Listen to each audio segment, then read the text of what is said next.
Welcome to the Woman Who Makes Things Happen show.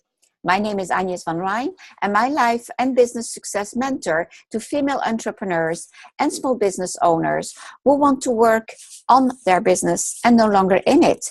I help them with mindset, strategies, systems, and tools so that they can be successful, but on their own terms. Today at the Woman Who Makes Things Happen show, it is my privilege to be interviewing Tamara Medina. Tamara is a business confidence coach. She is the founder of Sapovalova Coaching. Sorry for that. Tamara helps her client turn their passion into a profitable business and achieve their personal goals. For over 15 years, she has worked with renowned companies in Mexico, United States, and England, where she worked for the BBC. In 2016, she launched the online coaching program 10 Times Productive. Welcome to the Woman Who Makes Things Happen show, Tamara. How are you? I'm great. So happy to be here with you. Thank you for the invitation. I'm very, very pleased to have you, even if I don't know how to pronounce your last name. Sorry for that. Brilliantly. I have it once in a while. Well, a lot of people don't know how to pronounce my name. So Tamara, tell us more about you. Tell us your story. How did you do what you do? My story. Well, my background is in marketing. I used to work for the BBC doing business development. And in 2007, there was a restructuring. And like many people, I was kind of wondering, whether should I stay? Should I leave? I decided to leave. But then the question was, what should I do next? And I went to a talk, and the talk really made me think, what do you want to do with the rest of your life? And I realized that I've always been very interested in people, what drives us, what motivates us, what makes us so similar and sometimes so different. So I look into psychology, counseling, and I come across coaching. I never heard of coaching before, and I loved it. So I did corporate and executive coaching and personal coaching. And like many people, I thought, okay, I'm going to set up my own business. We having no idea kind of how to go about it. So I went back to Mexico, where I grew up. And very soon I realized that being good at what you do and being passionate is not enough. There's so many other things that you need to put into place. So with that in mind, when I was in Mexico, I mainly worked with corporate. But when I came back to the UK, I landed in the startup scene and small businesses. So I help them and support them in what I call the roller coaster of starting and growing their business. Very much focused on the mindset, in the sense that there's a lot of information about businesses, but nobody really tells you the challenges that you would go as a business owner. So that's kind of my passion. It's amazing because you and I met a few weeks ago at B2B Marketing Show in London, and I'm listening to you, and I definitely can see why it resonated, because I'm listening to my own story in essence. Very similar. It's just that I didn't go to Mexico. I was in France, and then I went to London. So yes, that's roller coaster. Yes, it really is challenging. When you set up your own business, you usually don't have any idea of what to expect. People don't tell you that. I always think, if I knew all the things that I know now, I would save myself so much money and so much headaches. But at the same time, that's the way we learn. But in a way, I tell my clients, I'm sure I won't be able to prevent all of these mistakes, but if I can save you some of the basic ones, it'd be great if I can help you.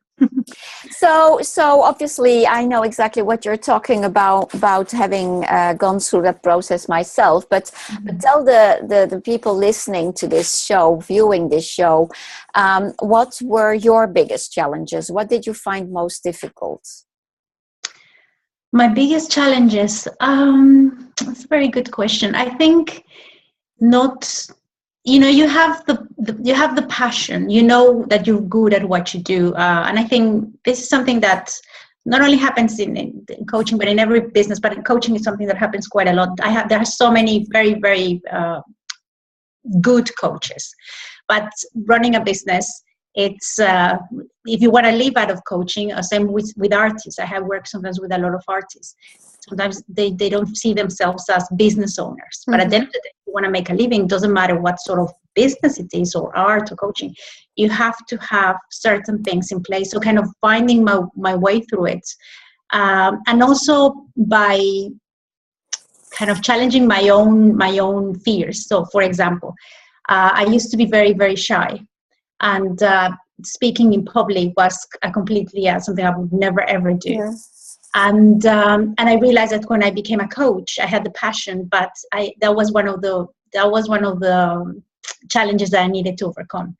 So I had to push myself out of my comfort zone. Mm-hmm. And basically face my fears. One was public speaking.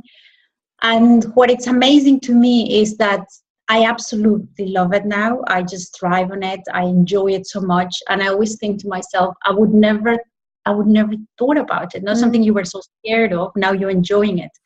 And sometimes I think, how many people have, that they are too afraid to try something new. Yeah. And perhaps the thing that you're afraid of, you would absolutely love that, no? So I guess my biggest challenge will be with myself.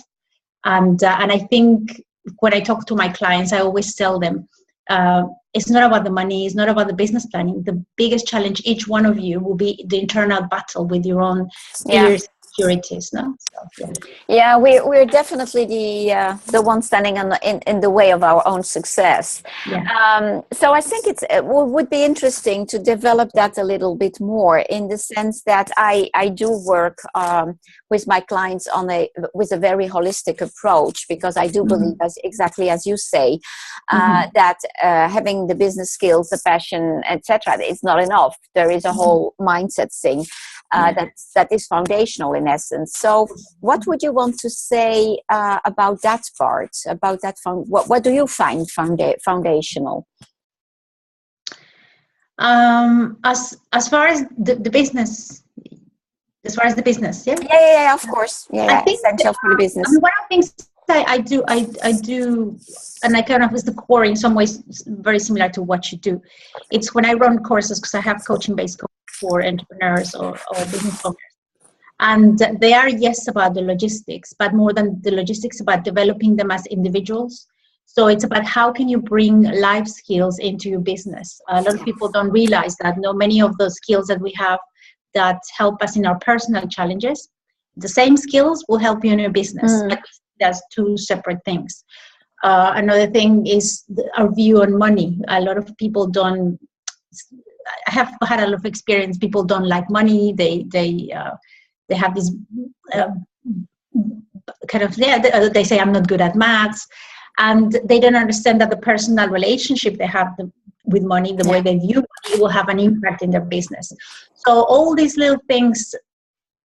The core of our business is us. You are your business. So more than, yes, it's the idea, it's developing it, but you have to start with you. Your core values as a business owners come from you, and it will impact the whole of your business. So pretty much when I work with clients, it's a combination, depending on the client. Sometimes it's very much coaching, straight coaching, but many times it's a combination of coaching/consulting.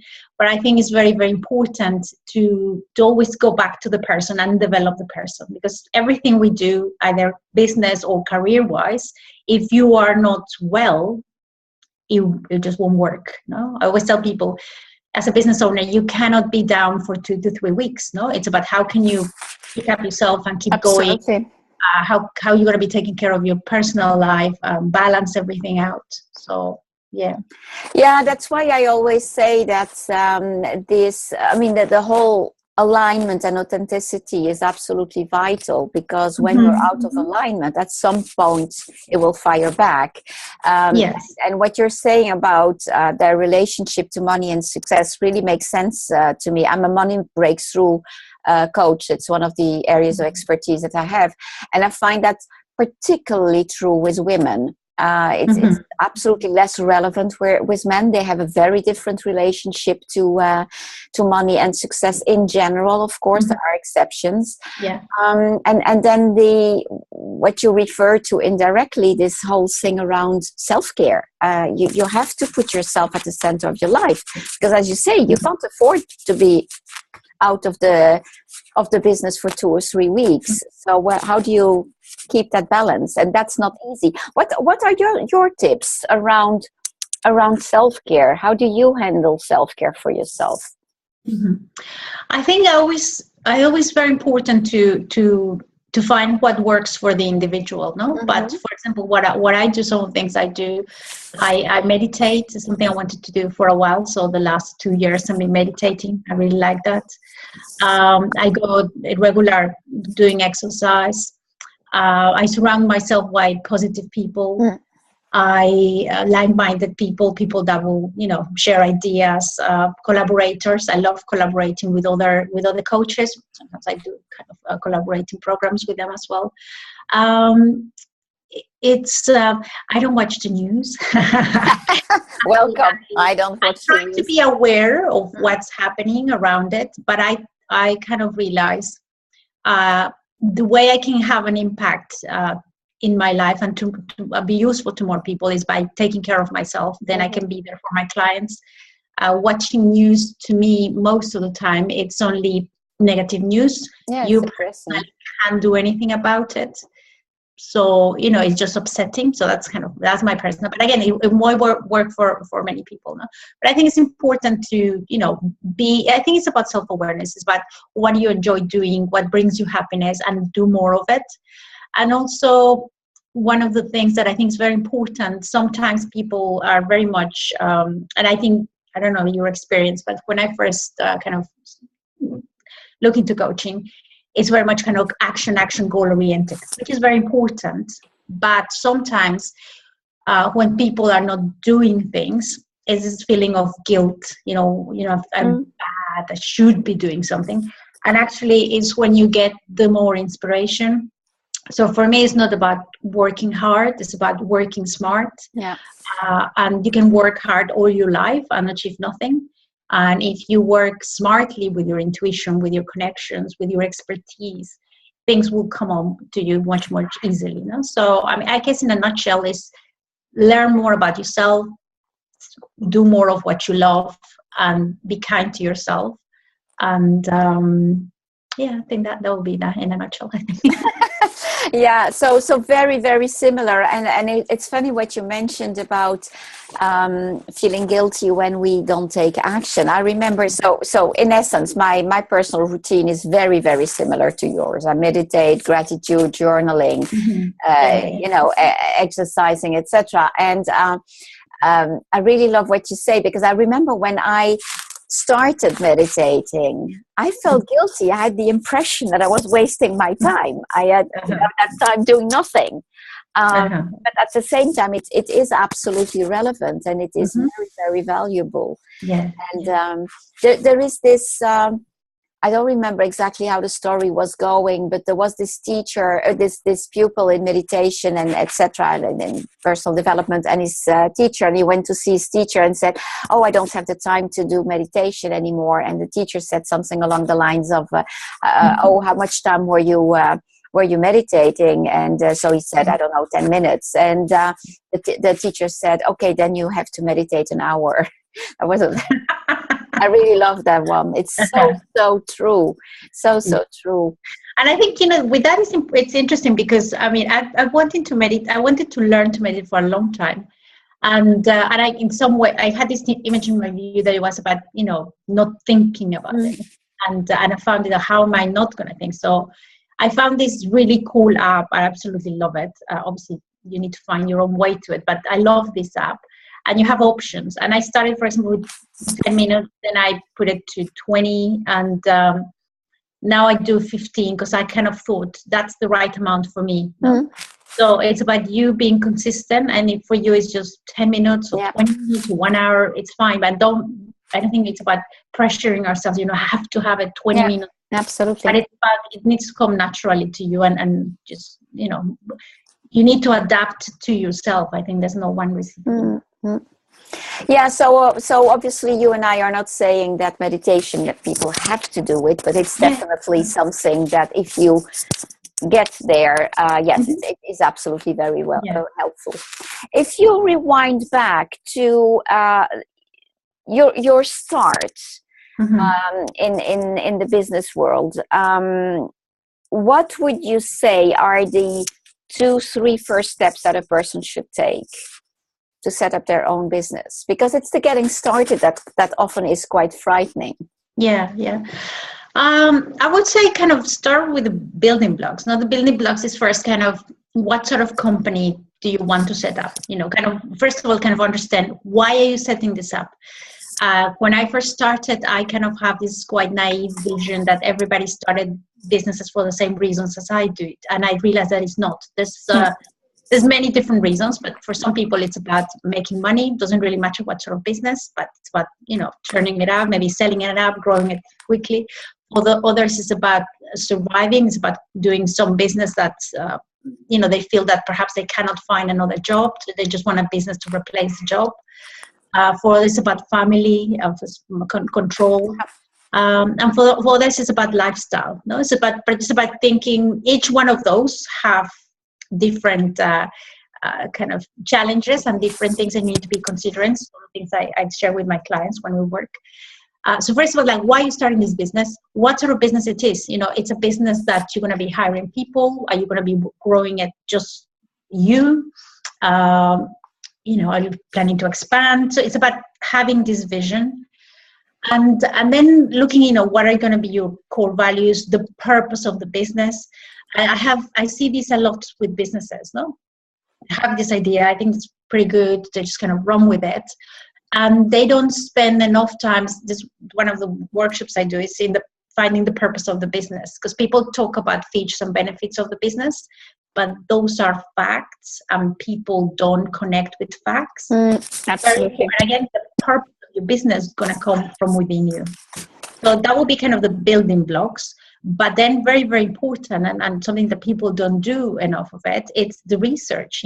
Who's your target market? Again, a lot of mistakes. People do business flyers, websites, spend a lot of money, and then they haven't figured out who's the niche market, who they're talking to. So obviously that's not going to work. So those are kind of the first two things. See if they say that a business, either people need to want what you have to offer. Yeah, that's another one. That's a very good one. You can create the need, but that's a little bit more complex in the sense that maybe nobody knew they wanted, iPhones and iPads. I was going to say Apple is a good example of creating a need. Exactly. So that would be kind of the basics of it. Definitely do research. Don't only base that on your family and friends, the research, because that's another common mistakes we do. And that could go both ways, because I don't know in your experience, but that's one of the big issues a lot of clients come with.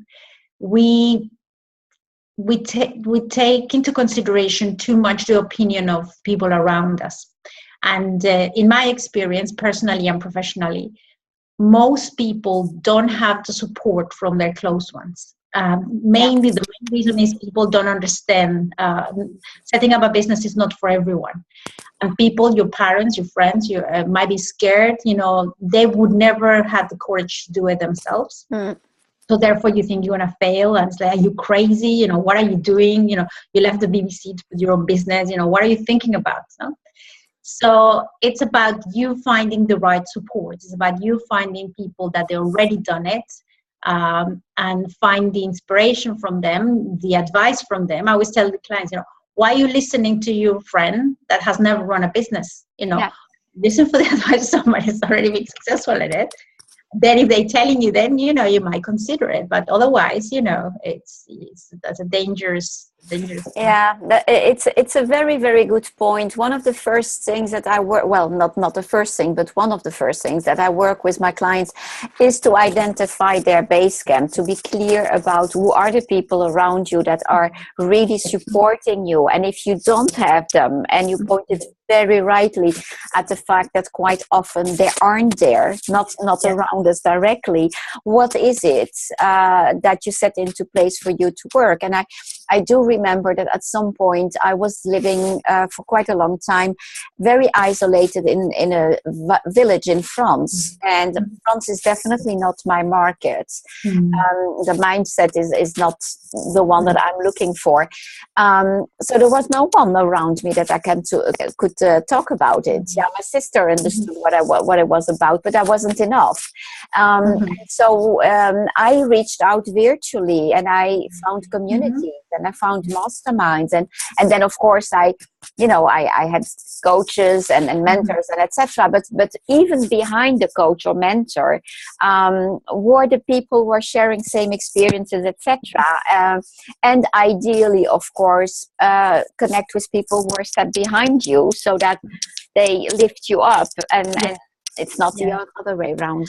I think it's very important that what you said, now surround yourself with people that find yourself a mentor, find somebody that's a few steps kind of further. But at the same time, when you get to a position of knowledge, I think for me it's very important to share it with others and to help other people that are starting up.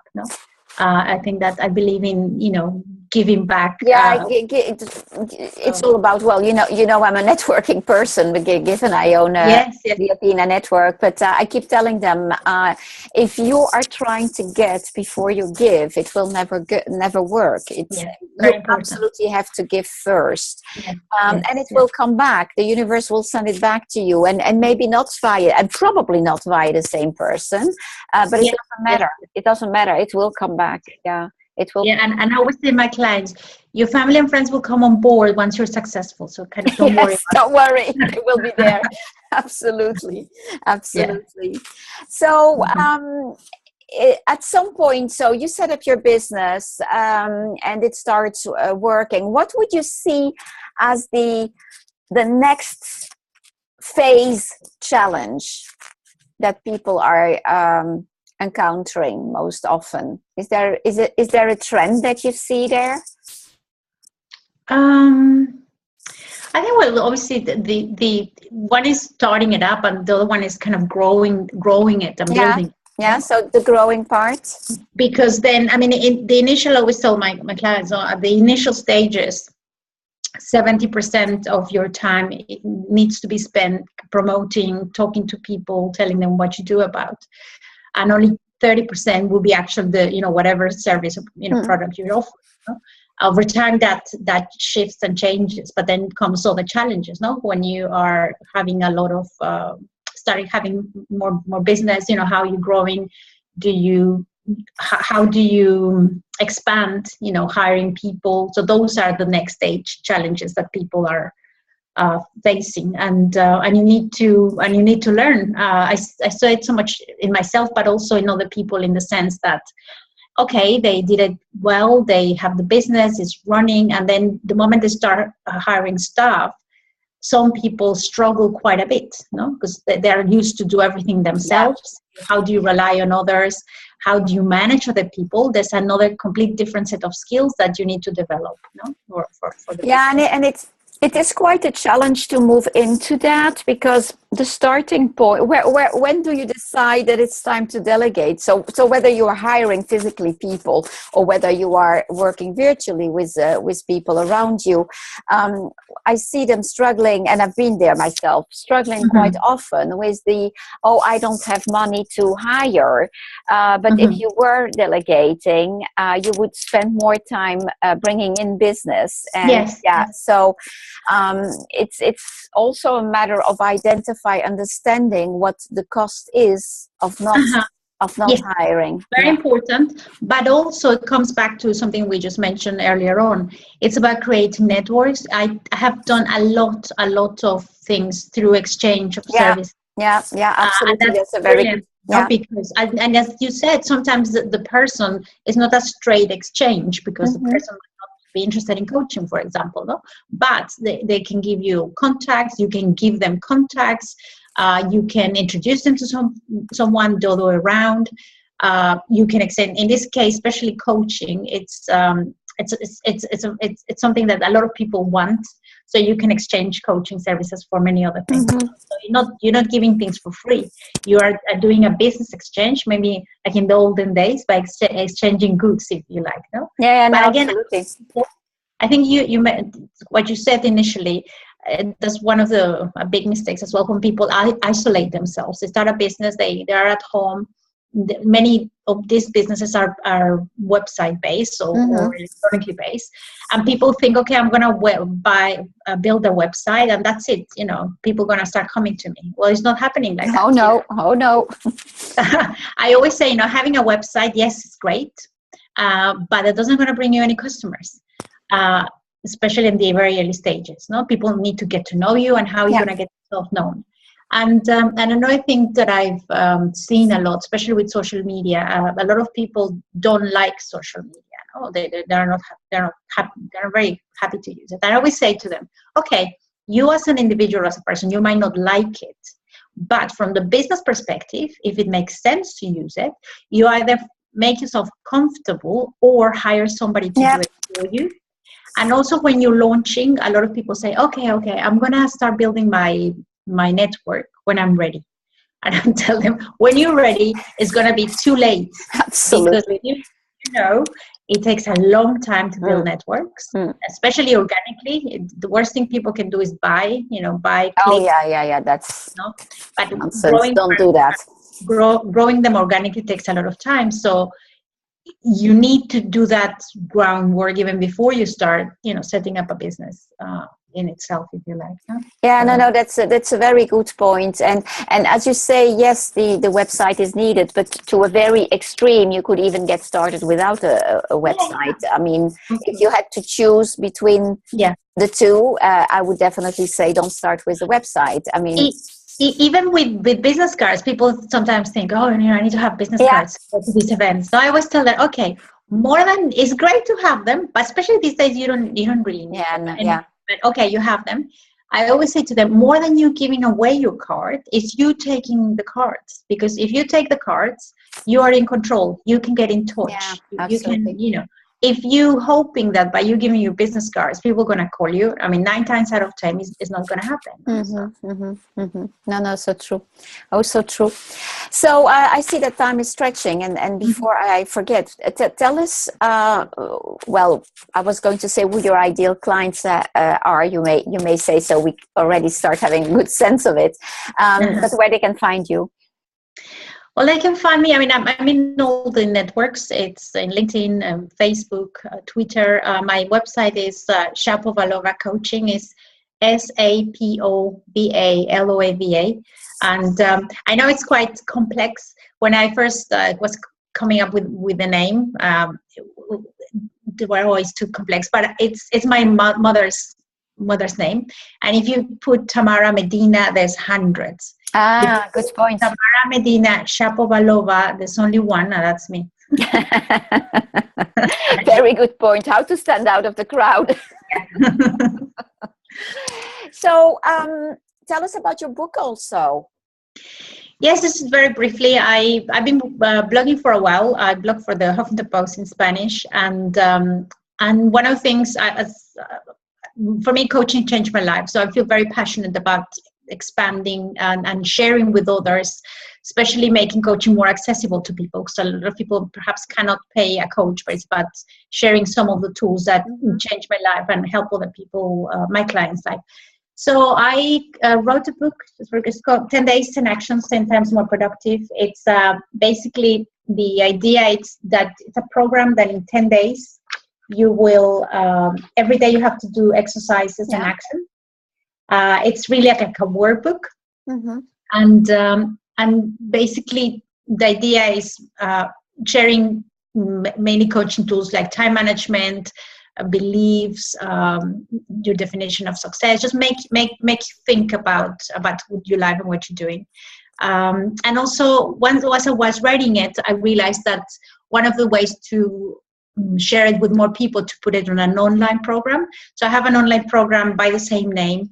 The difference from the book is the online program has audios, videos, and has a share forum where people can share their journey, basically. Which again brings us back to step out of your isolation. When you buy a product like that, you can share on the forum with people who are going through similar experiences. Yes. Tamara, it was a delight to have you. Thank you so much. I can definitely see how aligned we are. Thank you so much. And so for the viewers and listeners, because there is a podcast version of this video interview series as well, if you too are interested in stepping into the driver's seat of your life and to make it a success, whatever success means to you, you can get a discovery consultation with me, a complimentary discovery consultation. And for that, you need to go to my website, and that's a challenge as well, the spelling. So 3 W's, AgnesVanRijn.com, AnyesVanRHIJN.com. Tamara, thanks again. And for the viewers and listeners, see you or hear you on the next interview. Bye.